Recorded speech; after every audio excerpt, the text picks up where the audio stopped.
Bom dia a todos. Essa sala devia estar cheia, eu espero que esteja povo nos assistindo pela web, porque o tema é de profunda importância. Falar sobre água significa falar sobre a vida. E eu agradeço essa oportunidade de ser ouvida pela casa que hoje eu trabalho, que é a minha casa, que é a Unicamp, porque sou professora de Direito e não há curso de Direito na Unicamp.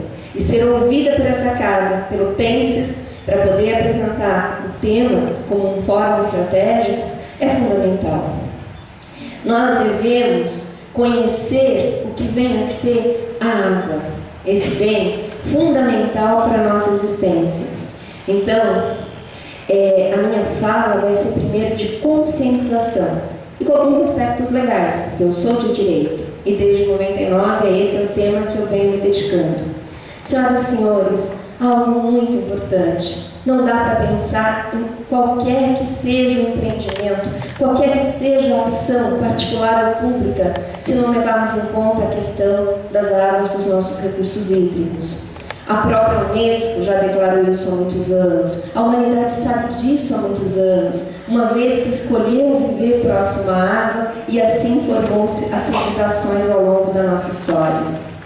Nós sabemos também, eu gosto de repetir, é importante, a quantidade de água doce disponível para o ser humano e para todas as suas atividades é muito pequena. São 2,7% de água doce no planeta. Dessa, nós temos uma quantidade muito pequena, menor ainda, nos lagos, pântanos e nos rios, que são as águas disponíveis para o nosso consumo, são as águas visíveis. No entanto, também temos um percentual muito grande de 22,4% de água no subsolo. E aí vai ao encontro a fala da professora Ademar, vou falar como é que estamos gerindo o uso do solo, porque daí vem a proteção ou não dessas águas subterrâneas.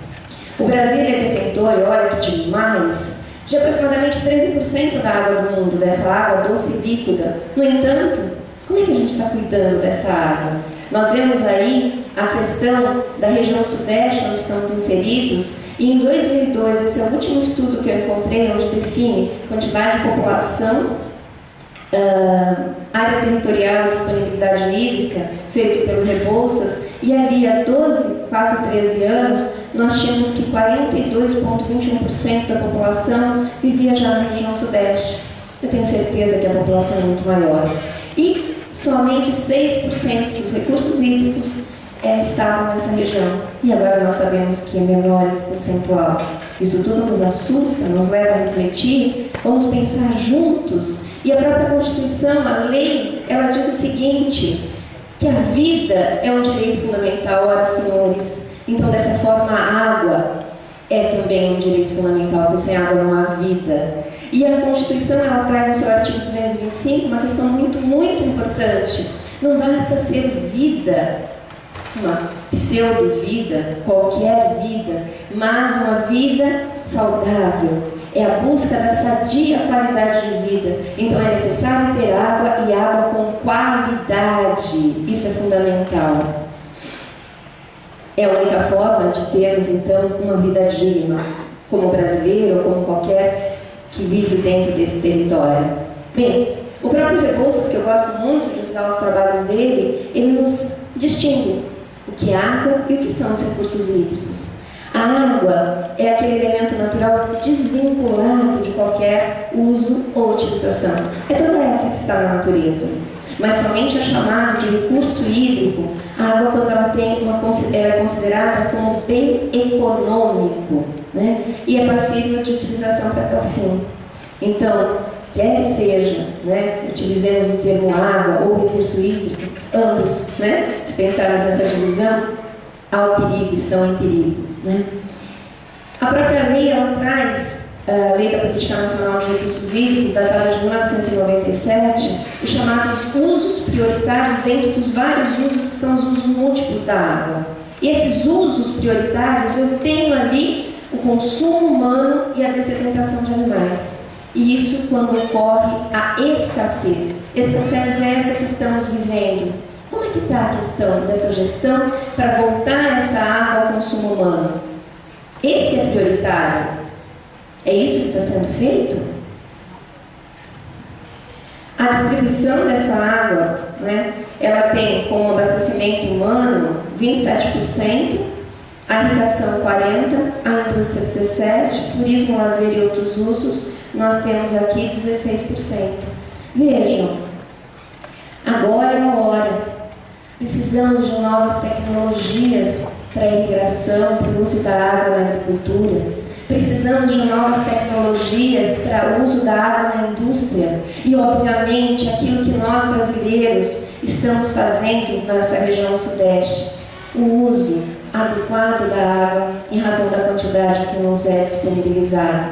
É muito emocionante ver, ligar a televisão e assistir a quantidade de ideias que cada um dentro da sua casa está tendo para economizar água. O próprio Johnny falou já, com a chuva de ontem eu enchi tantos, né? Não lembro a expressão que ele usou, eu imagino muito bom, alguma coisa assim. Mas é verdade. Mas não basta só isso. Basta cuidar, é necessário zelar, né?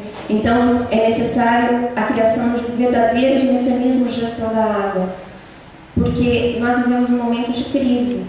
Nós temos uma lei que trabalha a questão dos conflitos, que traz a questão dessa gestão de forma descentralizada e participativa. O que é que você, o que eu, o que cada um de nós está fazendo nesse momento para essa questão dessa gestão que é descentralizada e participativa? Estamos participando efetivamente? Chega de ser mero espectador da vida. Não dá mais tempo. É hora de ser protagonista. Vamos agir. Eu vejo as pessoas, eu lembro no ano passado, protestando, discutindo a questão política, ou então da passagem de ônibus, 20 centavos. Eu não vi uma bandeira ambiental. Alunos me escreviam, mandavam e-mail, WhatsApp, professora, vem para a rua. Mas não havia uma bandeira ambiental, não havia uma bandeira pela água.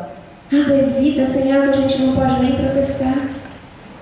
Cadê a nossa bandeira? Há algum tempo eu fui numa reunião de um comitê, eu não havia sido convidada, eu vi no jornal que ia ter reunião e eu cheguei. Quando eu fui entrar, havia uma fila enorme. E a hora que eu pedi, chegou a minha vez, eles me perguntaram qual a sua empresa, quem representa, e eu disse primeiro meu nome. Procuraram meu nome na lista e não encontraram. Eu não fui convidada. E aí eu continuei, pode procurar que eu estou aí. Mas qual a empresa a senhora representa? E isso já gerou um tumulto naquele povo ali da abertura, do evento da inscrição. Procurando meu nome numa lista e outra, eu falei, o povo brasileiro. Eles sempre olharam, silenciaram, ninguém riu. Isso me emocionou profundamente. Pegaram a crachá e puseram Luciano Cordeiro, empresa, o povo. E eu entrei, e eu assisti, eu participei, eu fui povo. E fui povo que ouvi, fui povo que falei, porque eu fiz pergunta, e abri alguns grupos para debate, e o povo participou, e eu falei. E o povo foi ouvido, porque no final do fechamento daquela reunião, sabe o que aconteceu? 2 das minhas propostas foram levadas ao final, para constar em ata daquela reunião. E eu não me identifico como professora de direito, eu não me identifico como advogada, consultora ambiental, eu sou povo, como nós somos povo. Está na hora de tomar um papel de povo, e a água merece, né? A vida merece. E essa gestão nós sabemos todos, descentralizada, então todos participam, mas a unidade territorial é a bacia hidrográfica. Puxa, um território onde dá para ver o que está acontecendo. A vida, senhoras e senhores, a vida acontece na nossa cidade, no nosso município. É ali que a vida acontece. Dá para olhar do lado, ver como é que está a situação do lixo, a questão da água, do saneamento. Vocês estão fazendo isso? Como é que estamos fazendo isso? E aí, nós vamos ver que diversas, inúmeras são as fontes de contaminação da água. Inúmeras, né? A questão da mineração, da agricultura, dos automóveis, das indústrias, são inúmeras, que vêm afetando esse bem da vida. Eu não consigo entender, juro que eu não consigo entender, desde 99, quando eu comecei a estudar, como é que pode Se nós precisamos tanto da água, se somos tão dependentes, por que não fazemos nada? Que geração é essa que acha que a água vem da torneira? Abre a torneira e pronto, não precisa se preocupar com o que tem atrás. Não dá, tem que mudar, precisamos mudar, urge uma mudança. E aí nós vamos vendo cenas como essa. E aí eu enxergo a água quando a minha rua enche. E aí eu xingo, e eu reclamo dessa água da chuva, essa bênção que vem do céu, não é? E reclamo. Mas o que eu faço? Eu até costumo dizer, né, conto para meus alunos, que até para arrumar marido eu fiz um teste da bala. Sumiu. O que aconteceu? Eu fiz o teste da bala para ver se ele era um poluidor ambiental ou não. Eu entregava uma bala para o moço, eu não sei fazer funcionar aqui. Eu entregava uma bala para cada moço que eu achava interessante, e aí eu via que ele fazia o papel de bala. Dependendo do que ele fizesse, eu saía com ele ou não. Até que um dia eu conheci um moço que eu casei. Eu entreguei para ele o papel de bala, eu tinha feito teste até com o promotor de justiça. Eu entreguei o papel de bala e ele pegou, colocou no canto do bolso, continuou a conversa. E aí a gente conversou mais um pouco, e de repente ele pôs a mão no bolso, todo charmoso assim, pega o papel, olha, e caminhando ele vai, joga no lixo e volta, e eu, consegui, encontrei o homem da minha vida. Ou seja, alguém se preocupa com o que fazer com o lixo, porque vejam aquela imagem ali, é todo o lixo depois da chuva, deve ter muito papel de bala aí também. Isso tudo é importante, parece visível nesse momento, mas é importante pensarmos sobre isso. Né? A questão do saneamento bem trazida também já pelo Alemar. Né? Como é que está essa questão? Vejam, nós temos 2 em cada 2 homicídios vivem em cima do próprio esgoto. Essas são as cenas da cidade. Cadê a nossa percepção ambiental? Não conseguimos mais olhar a paisagem? Vejam, a ocupação em áreas de risco, a falta de vegetação nas áreas de preservação permanente. Cadê o cumprimento da legislação, então? Se não temos consciência, então que se cumpra a lei, está ali. Mas isso também não ocorre. Se não bastasse, as minhas queridas águas subterrâneas, que é meu trabalho que eu venho desenvolvendo já há alguns anos, tem a questão dos vários usos, né, a ocupação do solo, o descuidado com as atividades que vai contaminando os nossos aquíferos, tão lindamente chamados de reserva estratégica da humanidade, mas que já estão comprometidos em grande parte desse país. E aí vem a coisa mais triste, os cemitérios. Vejam, meu pai dizia o seguinte, não temos mortos. Eu morava, sou de Mariporã, onde está a represa Paiva Castro. Ali a minha cidade foi alagada para construir a represa, e aí nós vamos ter que... Eu morava sempre em frente ao cemitério, todo mundo ria de mim. Coitada da menina que mora em frente ao cemitério, à noite o fantasma te puxa a perna. E meu pai me forticou, e dizendo, não, responda a todos. Os mortos não podem fazer mal, os vivos sim. Tadinho do papai.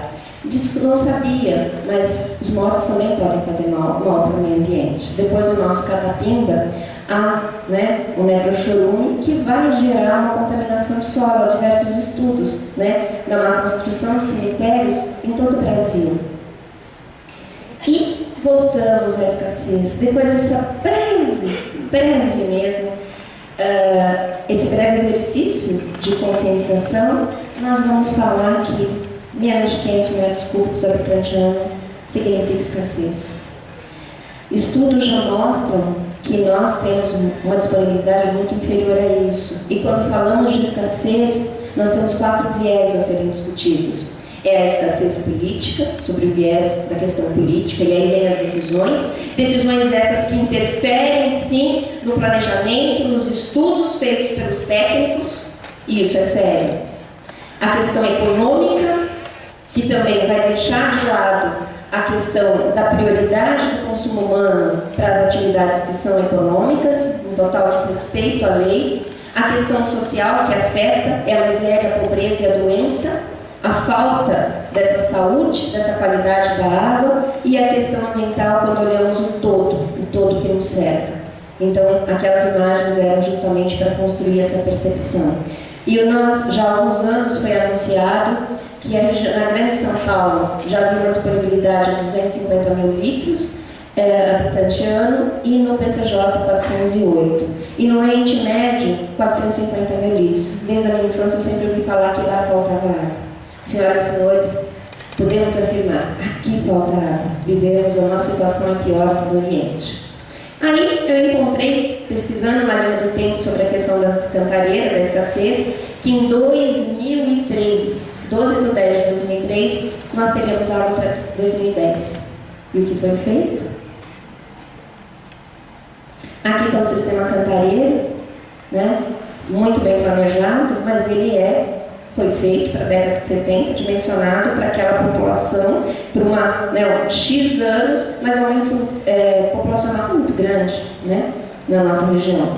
Aqui o esquema, essa linda represa, né? O sistema cantareiro, são formados por várias represas, e aquela mesma imagem, um trecho ali. Em 2003, eu fui na represa em Piracaia, estava seca, e nós, no ato simbólico, fizemos um abraço, né? Um grupo muito grande deram as mãos, nós tiramos uma foto do alto, foi lindo. Já havia um anúncio de que a seca viria, né? E que essa escassez chegaria. Aí eu achei uma foto linda, a represa de Bainha, muito bonitinha, e lá embaixo, no dia 20 de 11 de 2014, seca, né? É óbvio que está chovendo, já melhorou um pouquinho a nossa situação, mas é para pensar, refletir.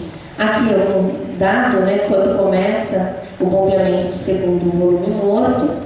Aqui, no dia 18 de 2 de 2015, já tínhamos 8,9%, ainda não fechamos o segundo volume morto, não tivemos a reposição dessa água. Alguns dados da crise da água, alguns números, né? Dia 11 de março, tínhamos 15,6%. Dia 16 de março, ontem, 15% que foi anunciado, né?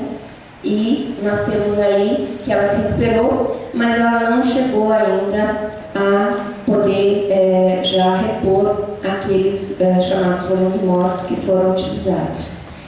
Outra questão importante, eu não posso falar de qualquer recurso ambiental, de qualquer bem ambiental, dissociando dos demais elementos da natureza. Então, sem vegetação não tem água. E esse é um estudo da SOS Mata Atlântica que mostra como é que está a questão da vegetação nessa área do sistema cantareira. Eu sou de Mariporã, nós temos uma enormidade, centenas e centenas de loteamentos clandestinos, não é só na minha cidade. A situação é grave, as pessoas, 80% do município é área de manancial. Nós tínhamos uma terra lá que vendemos recentemente, que sempre brotou água, nós tínhamos 3 nascentes, toda a vizinhança se servia dessa água, secou absolutamente tudo, né? Toda a região, mas uma das questões sérias não é só a climática, mas também a ausência da vegetação, né? Estudos já mostram, né, que os rios voadores, eles existem, são importantes, e é importante que se analise essa questão em conjunto. E aí nós temos que esses rios aéreos vão trazer água da Amazônia para a região sul e sudeste. Sem a vegetação, sem a floresta lá, a água também acaba. São questões sérias que eu estou colocando para debate, para discussão e para um olhar técnico. Como eu disse, eu sou do meio jurídico e a questão legal eu não quero ser enfadonha ao trazer isso, né? Nós temos também a suspensão de outorgas, ou seja, da autorização do uso da água dos rios superficiais da União, dentro da nossa bacia, como também da água superficial e subterrânea, por portaria do DAE também na nossa bacia.